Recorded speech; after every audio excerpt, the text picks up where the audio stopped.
Oi pessoal, bem-vindo ao Papo de Empreendedor de hoje. E hoje nós vamos falar sobre o que você precisa mudar em você e desenvolver em você para se tornar um empreendedor de sucesso. Roda a vinheta!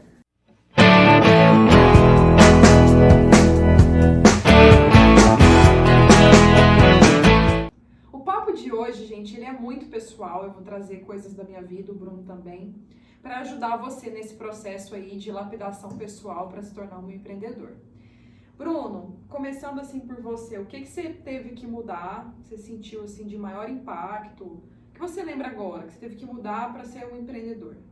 Bom, eu acho que assim, a partir do momento que eu tomei a decisão de querer ser empreendedor, né, porque eu acho que é uma decisão e isso vem muito latente dentro da gente, quando você fala assim, não, é isso que eu quero ser empreendedor, é essa que é a minha paixão de vida, é isso que eu quero para minha vida, né? A primeira coisa que eu tive que fazer, Natália, foi mudar um pouco com as pessoas, né? Melhorar o meu network, né? E o que é o network? É você ter relações com as pessoas que vai além da amizade, né? Que são relações profissionais, né? Então, assim, eu sempre fui uma pessoa que tem muitos amigos, mas eu nunca envolvia meus amigos nos meus negócios, na minha vida profissional, né? Então, eu tive que modificar um pouco isso. Eu tenho vários amigos que hoje em dia também são, inclusive, nossos clientes, né? Que vieram através do nosso network. Então, assim, eu comecei a mudar o quê? Eu fui atrás dos meus amigos, contar um pouco da minha história, contar um pouco do que eu faço, do que eu estou empreendendo, né? Do serviço que eu estou prestando, da minha empresa. Então, assim, eu comecei a fazer um contato profissional também com esses amigos. E eu tenho uma rede de contatos até muito grande. E, assim, isso foi uma coisa que mudou a forma de me apresentar para os meus amigos com relação ao meu trabalho e ao meu negócio, né? E eu gosto de falar bastante que é aumentar a minha teia de network, que agora hoje em dia eu não tenho só amigos, eu também tenho networks. Perfeito, isso é muito importante, assim. Uma das primeiras coisas que eu noto que a gente muda vou dar o exemplo do elevador, tá? Antigamente, muitas vezes, eu via alguém entrando no elevador, eu já fingia que estava mexendo no celular, ou eu colocava um fone de ouvido para não ter nem que conversar.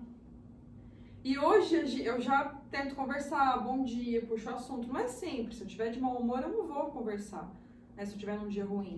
Mas se eu tiver num dia bom, eu vou conversar com as pessoas. Porque conversar com as pessoas é o que vai fazer as pessoas se aproximarem de você, saber que você existe, né? E não é você, olá, tudo bem? Eu sou contador. Você conversa numa conversa normal e aí você vai, né, introduzindo ali o assunto daquilo que você faz, do trabalho que você realiza. É muito mais fácil um cliente virar amigo do que um amigo virar cliente. E isso é um fato. A gente tem muitos clientes que são de relações assim de amizade, mas a grande maioria dos amigos acaba não se tornando seu cliente. E você tem que lidar com isso, né? E um outro ponto é esse, a inteligência emocional, né? Você lidar que às vezes você não vai conseguir converter aquela pessoa em seu cliente, ou às vezes vai demorar muito tempo até que ela se torne seu cliente. Às vezes vai dar certo de cara, às vezes não. Eu tenho amigas pessoais que, assim que eu abrir o escritório, não, você vai ser minha contadora. E é muito interessante que todas essas pessoas que são meus amigos mais próximos e que já quiseram que eu fizesse um trabalho para elas, elas têm algo em comum comigo. Elas são empreendedoras. Bacana. Porque o empreendedor entende a dor do outro empreendedor e entende que é difícil começar. Agora, quando a pessoa não é empreendedora, é mais difícil dela conseguir perceber que ela poderia te ajudar. Eu vou contar um exemplo de situação que eu tive que ter uma grande inteligência emocional alguns anos atrás. Nessa época eu vendia um produto de marketing de multinível. E aí eu fui fazer um dia de demonstração de produto no salão de beleza de uma amiga minha. E eu levei bolo, e eu levei suco, e eu montei uma mesa bonitinha com degustação e tudo. Eu tinha presença confirmada de umas 5 ou 6 pessoas. Não apareceu ninguém. Eu passei a tarde inteira nesse lugar e não apareceu ninguém. Isso que as pessoas tinham me confirmado que iriam, e elas não foram. Ah, elas não foram porque elas são sacanas? Não, gente, às vezes elas não entenderam que aquilo era importante para mim, ou elas simplesmente se esqueceram daquilo. E a maioria delas também não tinha um negócio, então não entende o esforço que você tem que fazer de dentro para fora para você começar algo. Né? Eu fiquei extremamente chateada no dia, mas eu tive que conter a minha frustração. Hoje, se eu for abrir um evento de contabilidade, eu já tenho uma maturidade para entender que existe um risco de um monte de gente que confirmou para mim que vai não ir. Principalmente pessoas que eu conheço mais intimamente. Porque no Brasil isso é muito comum, tá? As pessoas dão muito valor a quem está na mídia, mas elas não apoiam o colega do lado. Infelizmente é uma coisa muito comum aqui no Brasil. Né? Eu já falei sobre isso, eu já vi N profissionais falando sobre isso também. Então essa inteligência emocional, lidar com as expectativas é muito importante. Né? Você vai vender para uma pessoa já achando que vai fechar de cara um negócio e não é bem assim que funciona. Dependendo do nicho que você atua, você não consegue fechar a venda de imediato. Né? Quanto mais confiança precisa para poder fechar um negócio, quanto mais confiança você precisa passar, mais difícil é dessa venda acontecer assim. Uma coisa é você vender um brinco bonito para alguém. Opa, eu gostei do brinco, quanto que é? X, beleza, eu vou levar. Ah não, eu vou vender consultoria financeira. Olha o tanto de credibilidade que eu preciso passar para a pessoa para ela conseguir, para ela decidir me contratar, por exemplo. E um dos exemplos, assim, trazendo para a nossa vida do escritório, né, é que nós temos clientes que às vezes demoram 3, 4 meses para fechar com a gente. Tá? É verdade. São várias reuniões, são várias dúvidas que eles têm ao longo do caminho. Às vezes, depois de um tempo que a gente conversou, manda áudio, pergunta de novo, talvez até as mesmas coisas. E a gente tem que ter essa inteligência emocional. E aí essa inteligência emocional também, quando eu disse que eu trago os meus amigos para o meu mundo de network, eu tenho que ter muito isso. Porque igual a Natália falou, não é todo amigo que vai ser seu cliente, né? Às vezes, por exemplo, tem um amigo que prefere, por exemplo, trazendo para a nossa realidade, né? Ele prefere já continuar com o contador dele do que apostar em mim, né? Que sou amigo dele e tudo, né? Então, assim, a gente tem que ter a inteligência emocional também para essa parte, né? De não levar para o pessoal. Eu sempre falo muito com a Natália, né? Porque a Natália, além de minha sócia, é minha amiga também, né? E eu sempre falo para ela, Natália, não leva pro pessoal. Porque às vezes eu tô nervoso, às vezes eu tô chateado com as coisas. E às vezes eu falo assim, Natália, olha isso, e eu rasgo o negócio e a gente não leva muito pro pessoal. Mas eu sempre falo isso, pra gente ter a inteligência ali, Sim. Também emocional na parte de sócio. Tem na parte de cliente, na parte de sócio, na parte de network, na parte de publicidade por propaganda, porque às vezes vai ter também publicações e campanhas que não vão dar certo, né? E também inteligência comercial com os nossos colaboradores, né, Natália? Total. Que a gente sabe que o ser humano é complexo, né? Existem várias coisas que podem desagradar e que podem trazer reflexo da pessoa não entregar o resultado que ela precisa ali, né? E a gente tem que fazer esse trabalho de inteligência emocional também com as pessoas, com o nosso capital humano. Conhecer as pessoas, saber como lidar com elas, né? E isso você vai através da observação e da experiência mesmo. Porque, para mim, muitas vezes, já aconteceu comigo no ambiente de trabalho, eu sou mais firme, é meu jeito de falar, e a pessoa ficar ofendida. Porque ela está acostumada com uma outra forma de lidar com ela está acostumada com um jeito mais delicado. E aí eu tenho que me policiar, ter humildade para pedir desculpa e dizer, olha, tudo bem, desculpa, eu errei com você, né? Eu entendi como é que você funciona. Porque para mim, às vezes, é aquilo, né? Eu falo assim, ó, eu quero isso, isso e isso, vamos fazer isso, isso e isso. E para algumas pessoas, essa postura mais firme é difícil de lidar. Então a gente precisa aprender a lidar com todo mundo. Não adianta ficar reclamando que o outro é diferente de você. Todas as pessoas são diferentes. Cada ser humano é um universo diferente do outro. Então, se você quer empreender, a primeira coisa que você vai ter que aprender, uma das primeiras coisas, é lidar com as pessoas. Né? Seja dentro da sua organização ou fora também. Com certeza. E assim, outro ponto que eu tive que mudar, Natália, assim, quando eu me tornei empreendedor, foi fazer a gestão do meu tempo, né? E reduzir o máximo que eu conseguisse a minha procrastinação. Eu comecei assim, né? Quando a gente estava só com um negócio, só com um trabalho, eu comecei a fazer a gestão pelo celular, né? Na agente da Ipo mesmo, né? Pela agenda e tudo mais. Depois começou a aumentar o fluxo de trabalho, eu passei a fazer essa gestão do meu tempo num caderno, né?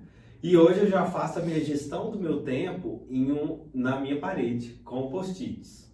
Foi o que mais deu certo para mim, tá? Porque assim, eu tenho a parte de consultoria que eu presto, tenho os serviços que eu faço por fora, tem o escritório de contabilidade, tem o Instagram, que a gente faz trabalhos pelo Instagram, faz muita coisa pelo Instagram. E ainda tem o nosso novo negócio, nosso novo projeto que a gente está abrindo. Então, assim, eu tenho uma parede de post-it bem colorida e lá eu organizo todo o meu tempo, tudo que eu tenho que fazer para conseguir fazer mais coisas em menos tempo e também para reduzir o que a gente tem ouvido falar bastante, que é a procrastinação. Que essa procrastinação, ela já está inserida na gente. Se a gente não ficar vendo toda hora que tem que fazer as coisas, a gente esquece, a gente não faz, a gente tá com preguiça, fala assim, daqui a pouquinho eu faço, tal. E não acontece. Então, assim, pra mim, no meu caso, a gestão com post-its na parede da minha sala, do meu escritório, ele consegue me trazer muito mais benefícios que todas as outras ferramentas que eu já utilizei. Para mim, funciona a escrita. Eu preciso escrever o que eu tenho que fazer. Porque sempre que eu escrevo o que eu tenho que fazer num caderno, numa agenda, eu lembro. E aí eu acabo fazendo duas coisas. Eu escrevo na minha agenda e eu tenho um grupo de WhatsApp somente comigo, que eu vou colocando coisas lá. E eu vejo esse grupo todos os dias, para ver o que eu escrevi lá dentro. Porque eu não vou lembrar de tudo. Né? Eu nem tenho que lembrar de tudo, nem é saudável reter todas as informações. A gente precisa reter só o que é principal, né?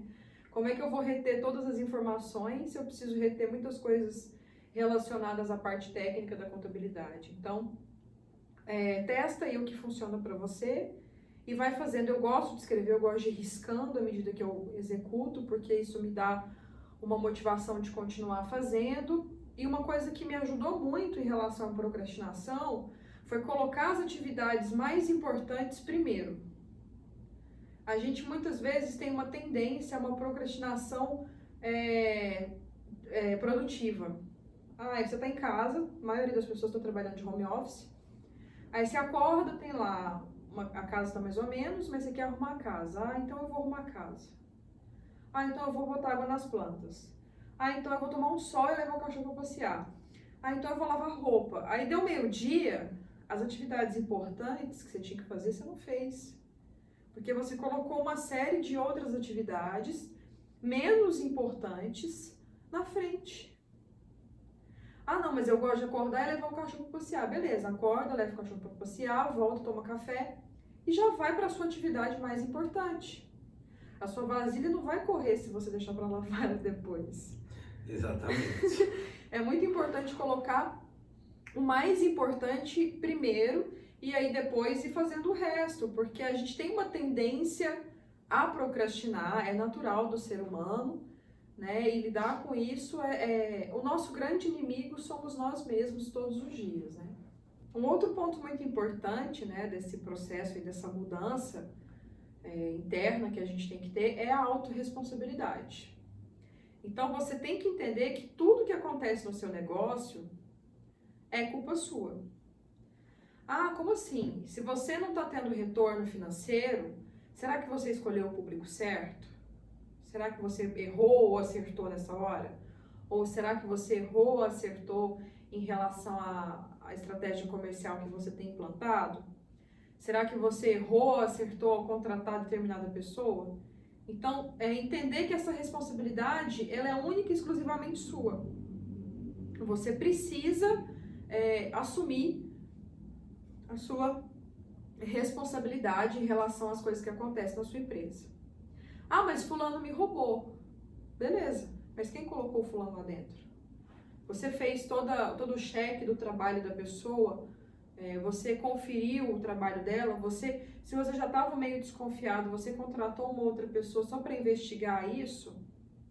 Não, eu não fiz nada disso, eu confiei cegamente. Então, a culpa ainda é sua. Querendo ou não, isso é muito importante e é o que vai te fazer crescer. Se você terceiriza, você não cresce, né? E a gente que, principalmente para quem é empreendedor de primeira viagem, que trabalhou muitos anos para os outros, assim, tendo chefe, tendo alguém para dizer o que tem que fazer ou deixar de fazer, a gente sofre muito nesse processo, né?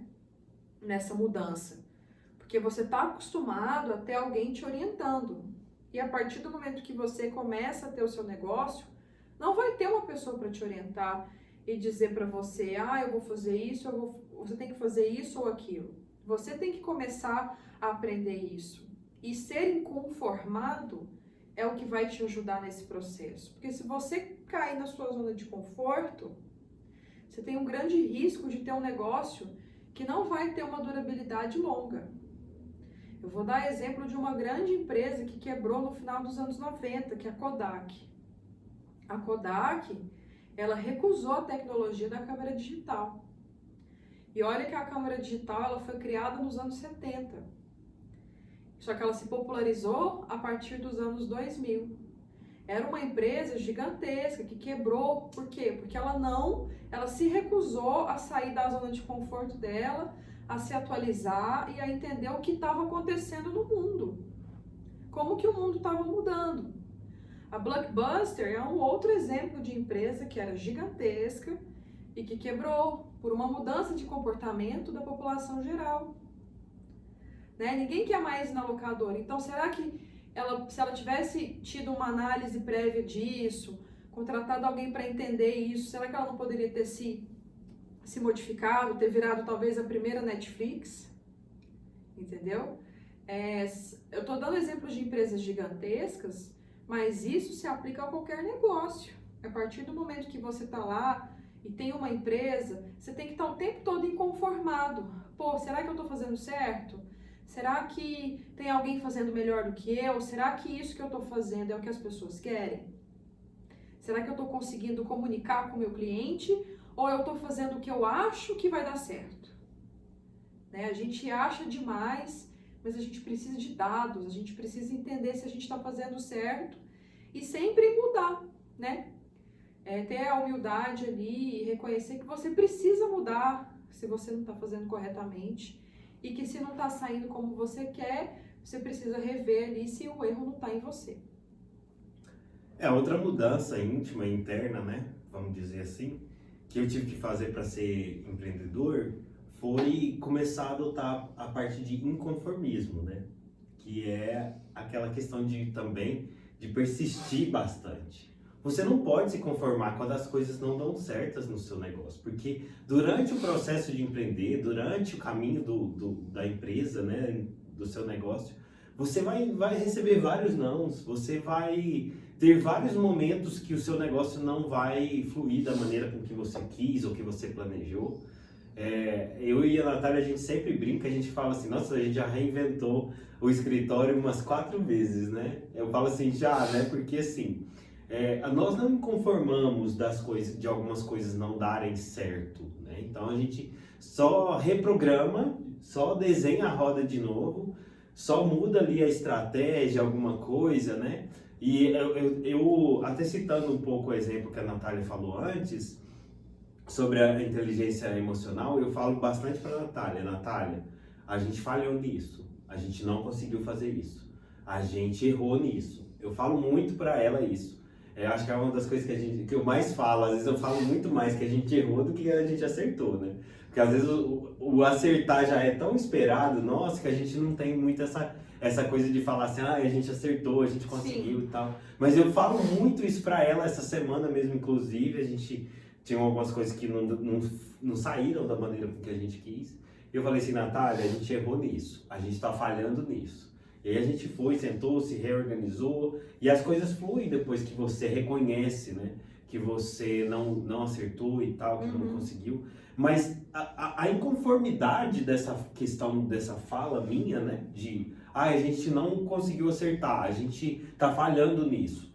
Ser inconformado com esse fato de errar, de não acertar, né? Vamos dizer assim. Sim. É uma coisa que tem que ser uma reforma íntima do empreendedor. Porque vai ter aí durante o caminho que ele fizer aí várias situações, eu não sei o que eu posso dizer, né? Várias formas, vários né? desafios, Vários desafios, né? São várias exato. coisas que a gente erra ao longo do processo. E então eu criei esse espírito de inconformidade que foi muito importante aí, principalmente nesse negócio último nosso agora, que é o que mais está dando certo tanto da sua carreira quanto Sim. da minha, né? E é isso. A gente precisa disso, gente, porque sem isso você não consegue evoluir. Nós erramos nisso, nós erramos naquilo, isso é importante. Igual, ele citou um exemplo, né, que a gente viveu recentemente. Ele falou, mas a gente errou nisso. Beleza, erramos. Então, o que nós vamos fazer? Vamos fazer um teste assim? Se não der certo, a gente vai ter que sentar de novo e repensar tudo de novo. Né? É muito tentativa e erro e, querendo ou não é fácil.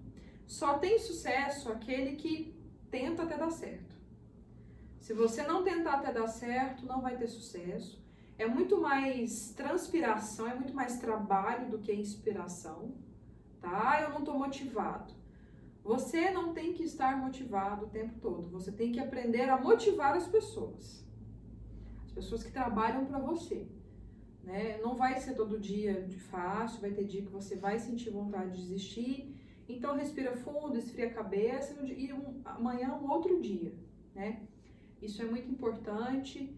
Se você quer ser empreendedor, saiba que é um desafio mesmo, é difícil, mas é uma coisa que eu considero muito divina, porque você tem a possibilidade de empregar outras pessoas, de ajudar N pessoas no processo seu de desenvolvimento pessoal e profissional. Você tem a possibilidade de realmente impactar as pessoas, impactar a sociedade, criando um negócio, criando algo que vai gerar renda, que vai gerar algo positivo para as pessoas, né? Mas não é fácil, não é uma coisa assim que você vai começar hoje e já vai acertar de imediato. E às vezes é muito melhor que você leve um tempo para acertar do que você comece um negócio, acerte de cara e nem saiba por que acertou. Né? Se a gente for olhar para o passado, lembra da época das paletas mexicanas? O tanto que aquilo dava dinheiro? Quanto tempo durou a maioria das paletas mexicanas? 1 ano, 2? O que você prefere? Ter 2 anos de muito faturamento e depois seu negócio morrer? Ou você ter um negócio que tenha continuidade, que você consiga chegar numa maturação e ter uma coisa sustentável no longo prazo, né?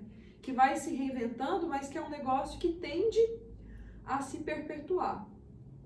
Essas reflexões que eu queria trazer para vocês hoje. Ótimo. E pessoal, esses foram os 5 hábitos aí que a gente citou, que a gente teve que fazer a reforma interna aí para continuar como empreendedores, né?